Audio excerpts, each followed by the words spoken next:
Je suis dans l'Épître aux Corinthiens. Vous le savez depuis le début, depuis que j'ai démarré cette épître.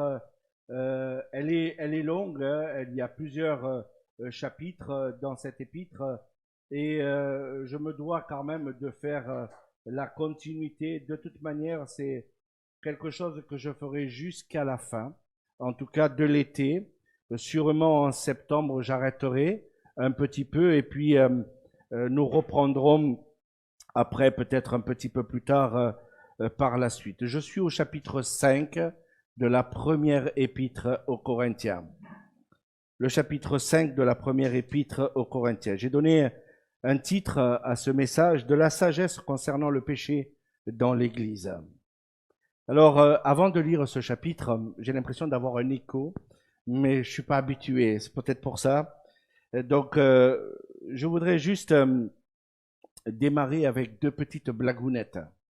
Alors, blagounette est l'expression que nous disons dans le sud de la France, parce que dans le sud de la France, on met « ette » de partout. Balconnette, blagounette, donc c'est réduction de blague. Donc je voulais démarrer, en tout cas, non pas que je vais considérer ce chapitre 5 comme une blague, parce que c'est pas du tout une blague. Si l'apôtre Paul était inspiré par le Seigneur, s'il est dans ce passage, c'est qu'il y avait une raison bien particulière.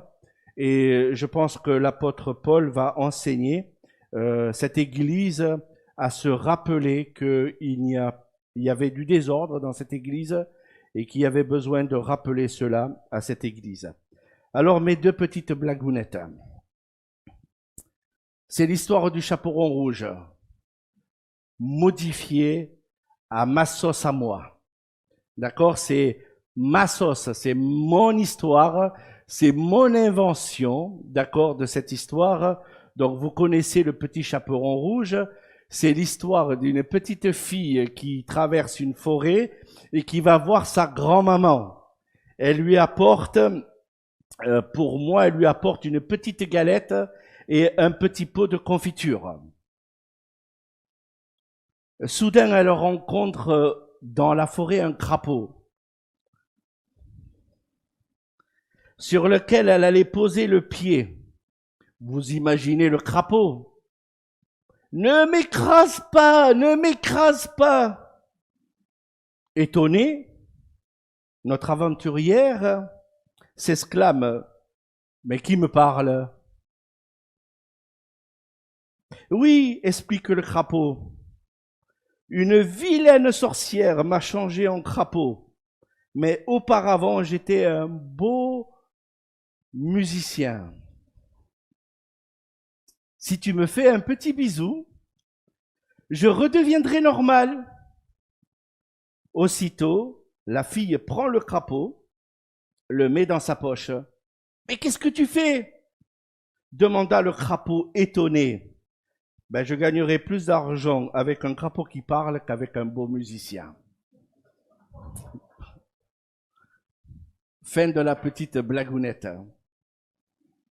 C'est l'histoire de Toto. Vous savez, quand on raconte l'histoire de Toto, il y a toujours l'idée de l'indiscipline de ce Toto quand on raconte l'histoire de Toto. Alors j'ai cherché une petite histoire de Toto. Il est à l'école. Il est avec sa maîtresse. Et la maîtresse demande à Toto, Toto, le voleur a volé les pommes. Où est le sujet? En prison, maîtresse. C'est pas mal. C'était la deuxième petite blagounette.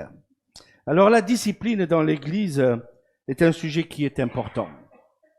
Et je m'aperçois que quand on regarde nos médias aujourd'hui, ça devient un sujet qui est très important puisque on s'aperçoit aussi que l'histoire de la discipline est un sujet qui existe déjà depuis 2000 ans et même davantage que cela. Et je pense que si l'apôtre Paul rappelle à cette Église cette idée de la discipline, c'est qu'il y avait une grande importance et elle est aussi importante dans nos jours. Et je pense que nous avons besoin de comprendre cela en tant qu'Église. Alors laissez-moi vous rappeler ces 13 versets ce matin et on va essayer de les analyser ensemble petit à petit. Je sais bien que c'est un passage qui est très particulier, c'est pour ça que j'ai démarré avec 2 petites blagounettes pour mettre un petit peu l'ambiance, mais je voudrais quand même vous lire ce passage qui est important. On entend dire généralement qu'il y a parmi vous de l'impudicité et une impudicité telle qu'elle ne se rencontre même pas chez les païens. C'est au point que l'un de vous a la femme de son père. Et vous êtes enflé d'orgueil et vous n'avez pas été plutôt dans l'affliction, afin que celui qui a commis cet acte fût ôté du milieu de vous. Pour moi, absent de corps, mais présent d'esprit, j'ai déjà jugé, comme si j'étais présent, celui qui a commis une telle acte. Au nom du Seigneur Jésus, vous et mon esprit étant assemblés avec la puissance de notre Seigneur Jésus, qu'un tel homme soit livré à Satan pour la destruction de la chair, afin que l'esprit soit sauvé au jour du Seigneur Jésus. C'est bien à tort que vous vous glorifiez. Ne savez-vous pas qu'un peu de levain fait lever toute la pâte? Faites disparaître le vieux levain, afin que vous soyez une pâte nouvelle, puisque vous êtes sans levain, car Christ, notre Pâque, a été immolé. Célébrons donc la fête non avec du vieux levain, non avec un levain de malice et de méchanceté, mais avec le pain sans levain de la pureté et de la vérité. Je vous écris dans ma lettre de ne pas avoir des relations avec les impudiques, non d'une manière absolue avec les impudiques de ce monde, ou avec les cupides et les ravisseurs, ou avec les idolâtres. Autrement, il vous faudrait sortir du monde. Maintenant que ce que je vous ai écrit, ce n'est pas d'avoir des relations avec quelqu'un qui se nomme frère, est impudique, ou cupide, ou idolâtre, ou outrageux, ou ivrogne, ou ravisseur, de ne pas même manger avec un tel homme. Qu'ai-je en effet à juger ceux du dehors? N'est-ce pas ceux du dedans que vous avez à juger? Pour ceux du dehors, Dieu les juge. Ôtez le méchant du milieu de vous. Alors, comme vous pouvez le constater, c'est un chapitre assez difficile dans la parole de Dieu. Mais il est dans la parole de Dieu. Et le fait qu'il soit dans la parole de Dieu, eh bien, je me dis, comme souvent on a déjà fait dans le passé, peut-être comme vous et moi, vous savez, quand il y a un passage qui nous plaît pas, on aime tourner les pages. Hein? Je pense que c'est naturel. Je sais pas si vous êtes déjà tombé sur les chronologies dans l'Ancien Testament. Je me dis, mais bon, je le connais pas, je l'ai jamais connu, je sais pas qui est-ce. Donc je tourne la page. Le Seigneur les connaît, après tout, c'est son peuple, il les connaît et on tourne les pages facilement. Et quand on tombe avec ce genre de passage dans la parole de Dieu, on aime aussi facilement tourner la page. Mais voilà, c'est le moment d'analyser ensemble ce passage. J'ai pas voulu tourner la page et j'ai voulu regarder avec le Seigneur ce texte qui est bien particulier, que nous avons besoin de l'expliquer ensemble ce matin au cours de la prédication. Alors, quelle était la situation de l'église de Corinthe? Je le dis depuis le départ, depuis qu'on a démarré l'épître aux Corinthiens, l'église était divisée. Les uns pensaient que c'était Paul le meilleur, les autres pensaient que c'était Apollos. Donc, ils se divisaient pour les personnages. Mais là, nous constatons que Paul va rappeler à cette église que l'église était aussi souillée. Et elle vivait dans le péché et tout le monde était au courant, même ceux du dehors. Pour vous imaginer un petit peu la situation, c'est-à-dire que le péché était connu par les personnes qui venaient à l'église le dimanche matin, mais que les gens du dehors, c'est-à-dire les gens de la ville, connaissaient cette situation. Et comme nous voyons dans ce passage, il n'y avait pas comment on appelle ça, une prise de position. Et les choses n'étaient pas dites clairement. On laissait les choses se laisser aller. Voilà. Après tout, c'est un frère de l'Église. Il est là tous les dimanches matins. C'est bien. Il y avait ce qu'on appelle une certaine tolérance face au péché. Et je pense que Paul, c'est venu à ses oreilles. Comme c'est venu à ses oreilles, cette situation, puisqu'il envoyait régulièrement des personnes visiter les églises, et Paul, eh bien, a rappelé certaines choses à cette église, et nous allons essayer d'analyser verset par verset ce passage de la parole de Dieu. Il y a quelque temps, je lisais un livre sur la discipline dans l'Église. Alors, je vous l'avoue franchement, je me suis posé la question, quand je me suis marié avec ma chère et tendre épouse, je dis, si le Seigneur nous accorde des enfants, il va falloir qu'on les discipline. Me rappelant à mes souvenirs que mon père avait une certaine manière de me discipliner, dans mon esprit, je me suis dit, non, pas question d'agir comme mon papa. Mon papa a pris le bâton, enfin ça reste entre nous, pour me discipliner. Ça faisait mal. Quand il prenait le bâton, ça faisait mal, mais j'avais besoin des coups de bâton de la part de mon papa. Mais en même temps, le Seigneur a besoin de nous rappeler que un enfant de Dieu doit être un enfant dans la pureté et dans la vérité. Et je pense que le péché doit être pris en considération, et dans notre vie, c'est quelque chose de sérieux. Bien sûr que l'apôtre Paul n'est pas là pour dire, ben voilà, avec un groupe d'hommes pieux dans l'Église, on va juger toutes les personnes qui marchent dans le péché. Je suis persuadé dans mon cœur que si Dieu nous jugerait comme cela, dans l'Église, il n'y aurait plus personne. Et donc, je pense que Dieu est un Dieu d'amour et nous devons aussi, en tant qu'enfants de Dieu, agir avec amour avec les personnes qui nous entourent. Mais voilà, ça s'adresse à l'Église, et en tant qu'Église, nous avons besoin de réagir. Dans ce livre que je lisais, de Jean-Paul Bernet, La discipline dans l'Église, voici ce qu'il dit à un moment donné, assez rapidement en introduction. Dieu nous aime tels que nous sommes, mais il nous aime trop pour nous laisser tels que nous sommes. Je répète, Dieu nous aime tels que nous sommes, mais il nous aime trop pour nous laisser tels que nous sommes. On a besoin, chers amis, chers frères, d'être redressés parfois de la part du Seigneur.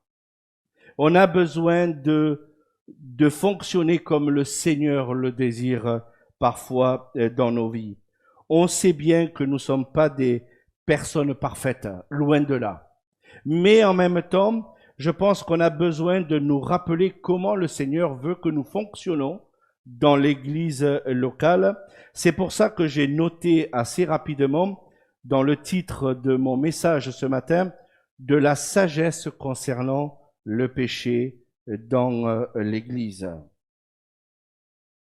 Alors ma première réflexion et la plus importante, c'est que nous devons considérer l'Église de Jésus-Christ. Je pense que c'est important, et c'est ce que Paul fait au travers de ce passage. L'Église est quelque chose de très important, c'est Dieu qui l'a voulu, c'est Dieu qui l'a créé. Ne pensez pas que c'est vous qui bâtissez l'Église. Le Seigneur a dit, je bâtirai mon Église. Et celui qui l'a bâti, c'est le Seigneur Jésus-Christ. Paul a rappelé dès le départ à ces Corinthiens qu'ils étaient des saints. Donc des saints, c'est des personnes qui sont appelées hors du monde. Comme il le rappelle dans le texte, le Seigneur ne nous a pas sortis du monde. Il nous a pas dit, écoutez, voilà, maintenant vous êtes des chrétiens, vous allez aller dans des loin, très loin du monde, vous allez vous éloigner, vous allez vivre comme des ermites, très très loin du monde. C'est ce que le monde pensait à un moment donné, dans le Moyen-Âge. Mais le Seigneur ne veut pas ça. Mais en même temps, nous avons besoin de nous rappeler, en tant qu'enfants de Dieu, on a un témoignage, une vie à mener, et cette vie doit être dans la vérité et dans, comme le dit, dans la pureté. Et bien sûr que nous ne sommes pas des êtres parfaits, mais nous devons mener une vie de témoignage autour de nous. Alors on va essayer d'analyser et de regarder un petit peu les précisions que l'apôtre Paul donne dans ce passage. Tout d'abord, Paul va indiquer avec précision à l'église de Corinthe, prenez le deuil à cause du péché. Alors, qui n'a pas été endeuillé à un moment donné dans sa vie personnelle? Un parent, un ami, un collègue qui part subitement. Et le Seigneur rappelle par le biais de l'apôtre Paul, eh bien que quand il y a le péché, nous devons prendre en considération que ça doit être considéré comme une affliction. Verset 2, c'est l'idée du deuil, l'idée de souffrance. Et on ne doit pas s'enfler d'orgueil quand il y a un frère qui vit dans le péché. On ne peut pas se vanter, l'Église ne peut pas se vanter quand il y a un frère qui passe dans le péché. L'esprit doit pas être un esprit large, un esprit de tolérance comme nous vivons dans notre monde à l'heure actuelle. La Bible nous demande pas de vivre comme des débauchés. Et je pense que nous avons besoin, nous en tant qu'enfants de Dieu, de nous le rappeler. Alors, il y a là une situation. Le péché que Paul est en train de parler ici, c'était une forme d'inceste. Un chrétien était membre de l'Église et vivait avec sa belle-mère, la belle-mère, sous le même toit. Donc, Paul rappelle que c'était interdit. Même dans l'Ancien Testament, c'était interdit.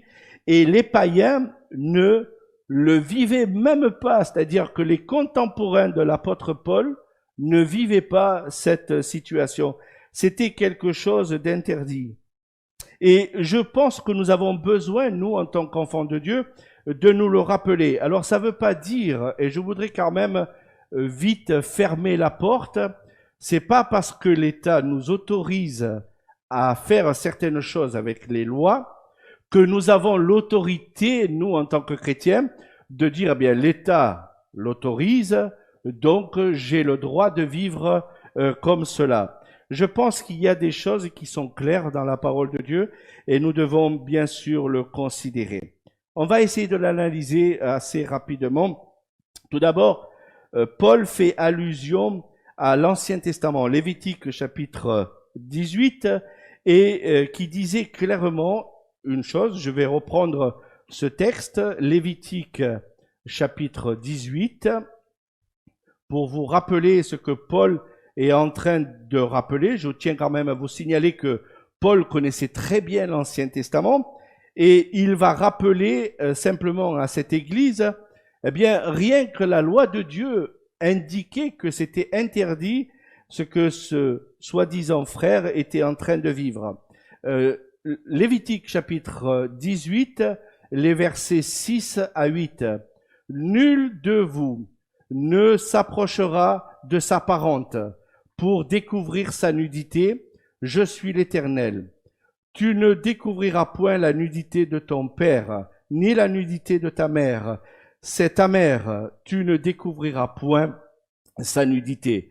Tu ne découvriras point la nudité de la femme de ton père. C'est la nudité de ton père. Donc voilà les ordonnances que le Seigneur a tout simplement données à son peuple et qu'il devait être mis tout simplement en pratique. Mais l'apôtre Paul va rappeler au verset 1, même les païens n'agissent pas comme cela. C'est-à-dire que même les gens qui sont autour de vous, vos contemporains de l'époque, n'agissent pas comme cela. Donc, quelque part, Paul considérait que ce frère était mort spirituellement. Alors, je voudrais quand même peser mes mots. Qu'est-ce que ça veut dire être mort spirituellement? Je pense qu'il était plus en communion avec Dieu, avec le péché qu'il était en train de vivre. La communion était rompue avec le Seigneur. Ça, c'est la première des choses. C'est-à-dire que le fait qu'il vivait dans cette situation et que l'Église le tolérait et que les choses autour, le monde le tolérait, eh bien, il avait coupé sa communion avec le Seigneur. Deuxième indication, Paul dit clairement, jugez ce péché.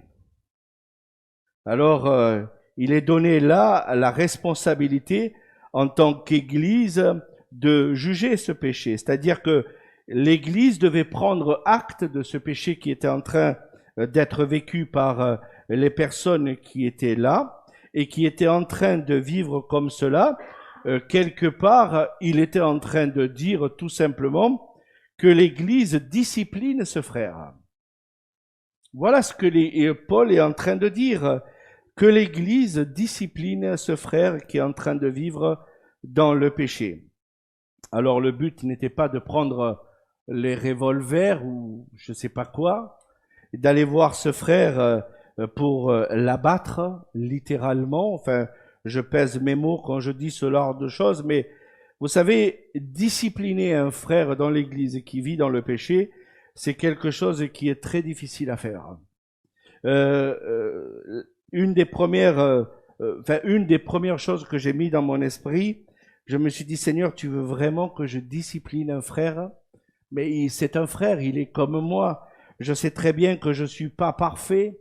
Aller voir la poutre chez un frère ou la paille chez un frère en sachant très bien que j'ai une poutre dans la mienne, c'est pas facile, mais c'est une ordonnance de l'Écriture de la part du Seigneur et je dois mettre parfois mon ressentiment personnel de côté.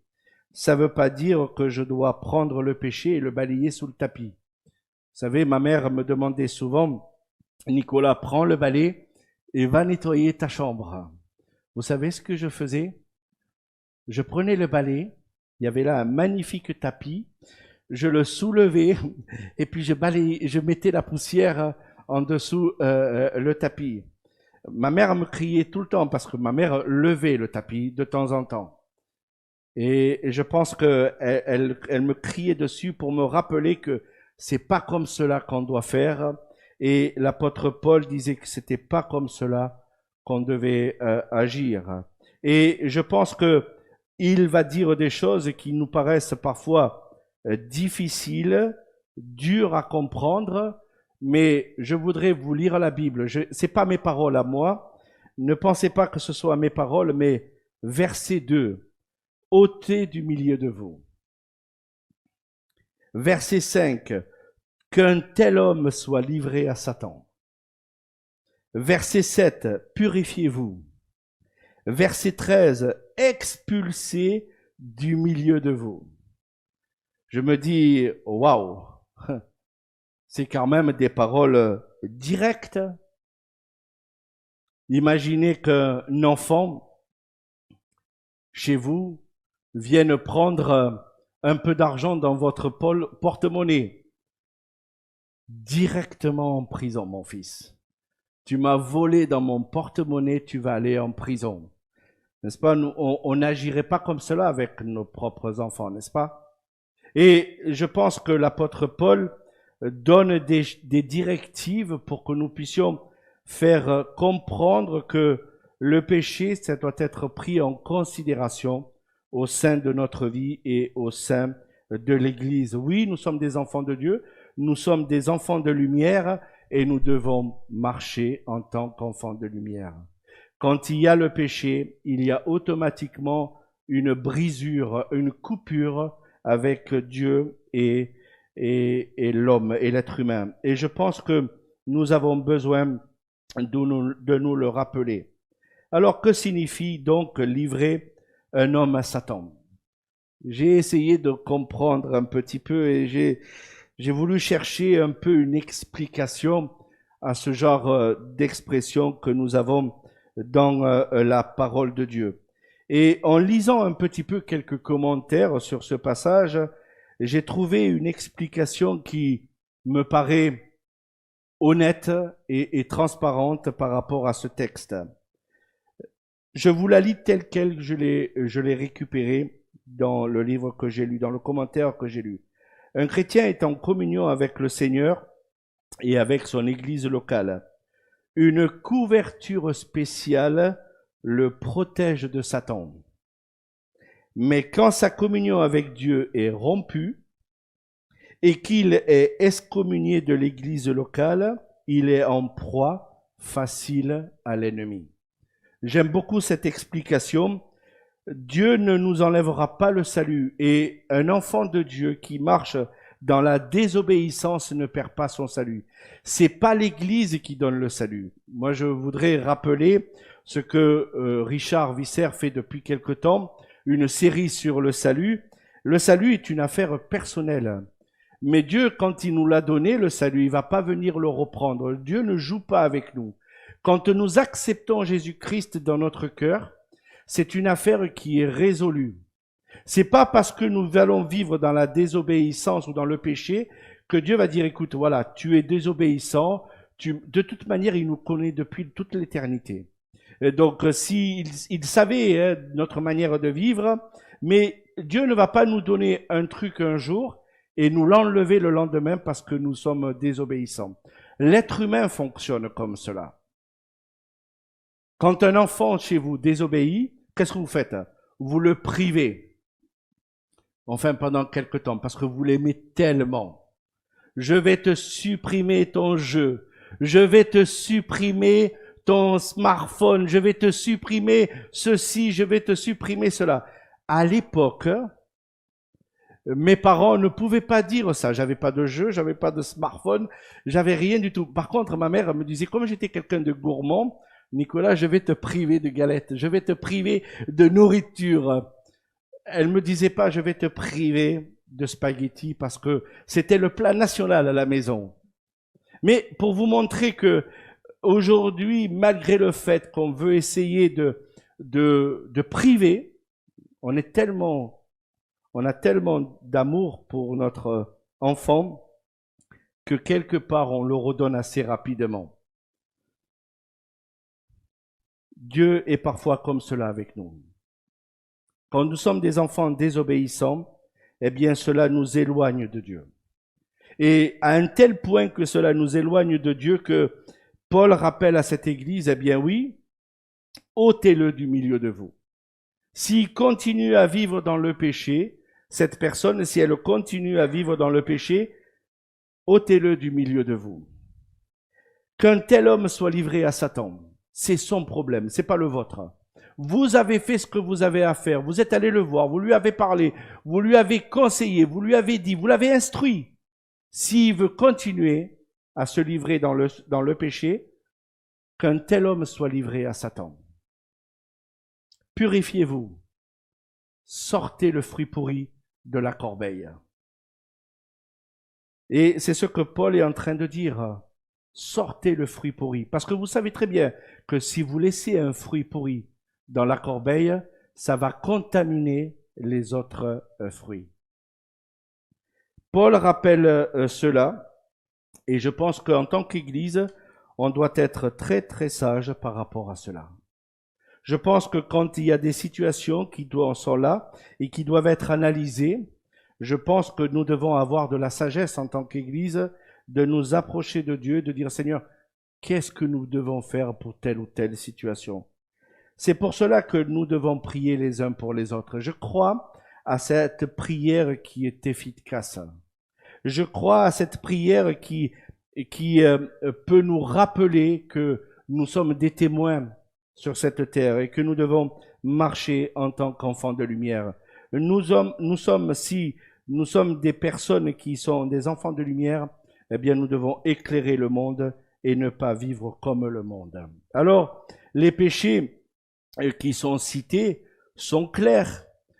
Enfin, écoutez, à moins que je me trompe, mais voici le verset 11 qui dit: Maintenant, ce que je vous ai écrit, c'est de ne pas avoir des relations avec quelqu'un qui se nomme frère, est impudique, ou cupide, ou idolâtre, ou outrageux, ou ivrogne, ou ravisseur. De ne pas manger avec un tel homme. J'ai un frère qui est outrageux. Il m'arrive parfois de manger avec lui. Est-ce que vous pensez que je dois couper la communion avec lui? Non? Parce que je l'aime, hein, et que je veux le voir venir à l'évangile. J'ai un ami sur Facebook. Dès le départ, il m'envoyait des vidéos vraiment nauséabondes. Alors ce que je fais, parce que j'ai l'autorité sur mon téléphone portable, à moi en tout cas, je ne sais pas lui s'il a l'autorité, mais quand il y a une vidéo qui m'envoie qui est vraiment nauséabonde, je dis je ne veux pas cette vidéo. Et j'ai le droit de dire je ne veux pas cette vidéo. Donc je crois il y a une option où il y a marqué masquer la vidéo. Je ne sais pas si vous connaissez cette option, mais vous avez la liberté en tant qu'être humain, votre téléphone vous appartient, et s'il y a quelqu'un qui vous envoie soi-disant ami ou collègue sur Facebook, vous avez l'autorisation de couper, de masquer la vidéo. Bien souvent, on va jusqu'au bout, on la regarde. Après tout, c'est mon ami, il se dit ami. S'il m'envoie une vidéo, c'est qu'il veut que je l'écoute. Vous savez, récemment, sur Facebook, il y a beaucoup de choses qui se promènent. Et je m'aperçois franchement qu'il y a des fois, j'ai plutôt envie de me déconnecter de Facebook. Parce que quand je vois tout ce qui est nauséabond, qui circule dans ce truc-là, je me dis, ouais, des fois, j'ai vraiment envie de me déconnecter. Oui, le Seigneur nous demande de nous purifier, de marcher dans la vérité. Et c'est ce que Paul rappelle, que quand il y a une personne comme cela, eh bien, nous devons nous en éloigner. Et puis la dernière indication précise à l'Église, c'est purifiez-vous du péché. Alors Paul va rappeler l'image de la Pâque, donc dans l'Ancien Testament.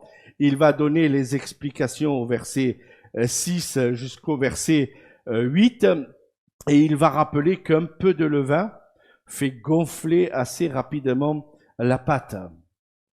Alors moi qui ai travaillé dans la cuisine, je sais très bien qu'un peu de levain fait gonfler assez rapidement la pâte.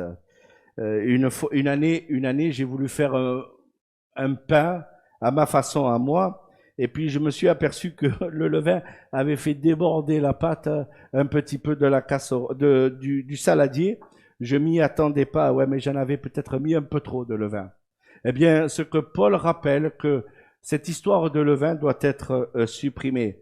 Le peuple hébreu, à la sortie d'Égypte, avait cette histoire de rappeler, et Dieu a rappelé que le levain ne devait pas être mis dans la pâte la veille avant de partir. C'était le repas que le Seigneur avait bien précisément donné les instructions, et il va rappeler ça à la nation d'Israël juste avant de sortir en Égypte, juste avant de fêter la Pâque. Et je pense que c'est le symbole qui est donné par rapport au levain. Le levain est considéré comme le péché dans la Bible, et il y a beaucoup d'illustrations comme cela qui sont données. Oui, le levain fait gonfler la pâte si on ne prend pas garde assez rapidement. Alors nous avons besoin, nous en tant que chrétiens, de considérer ce passage, de regarder bien sûr dans le détail, mais en même temps de faire ce que le Seigneur nous demande de faire. D'être sage, oui, quand il y a un frère ou une sœur qui passe par des difficultés dans sa vie, mais en même temps d'expliquer que certaines difficultés eh bien, arrivent parfois par les propres décisions qu'elle prend personnellement, et nous devons rappeler cela. Alors, en analysant un petit peu ce texte, je me suis aussi rappelé que le frère dont Paul est en train de parler là a été restauré. Et je voudrais quand même vous lire le passage, parce que ça n'aurait pas été juste de me dire, ben voilà, je vous montre que le péché doit être condamné dans l'Église et que, en fin de compte, il n'y a pas de réponse. Oui, le Seigneur donne une réponse dans sa parole et nous avons besoin de nous le rappeler et de le montrer aussi. Le frère a été restauré et il a pris la décision de supprimer le péché dans sa vie. Alors, si j'ai bien souvenir, c'est 2 Corinthiens, chapitre 2. 2 Corinthiens, chapitre 2, les versets 1 à 11. Je résolus donc en moi-même de ne pas retourner chez vous dans la tristesse. Car si je vous attriste, c'est Paul qui parle, hein, car si je vous attriste, qui peut me réjouir, sinon celui qui est attristé par moi. J'ai écrit comme je l'ai fait pour ne pas éprouver à mon arrivée de la tristesse de la part de ceux qui devraient me donner de la joie. Ayant en vous toute cette confiance que ma joie est la vôtre à tous. C'est dans une grande affliction, le cœur angoissé et avec beaucoup de larmes, que je vous ai écrit, non pas afin que vous fussiez attristés, mais afin de vous connussiez l'amour extrême que j'ai pour vous. Si quelqu'un a été à une cause de tristesse, ce n'est pas moi qui l'a attristé, c'est vous tous, du moins en partie, pour ne rien exagérer. Il suffit que cet homme du châtiment qui lui a été affligé par le plus grand nombre, en sorte que vous devez bien plutôt lui pardonner et le consoler de peur qu'il ne soit accablé par une tristesse excessive. Je vous exhorte donc à faire acte de charité envers lui, car je vous ai écrit ainsi dans le but de connaître, à vous mettant à l'épreuve, si vous êtes obéissant à toute chose. Or, à qui vous pardonnez, je pardonnerai aussi.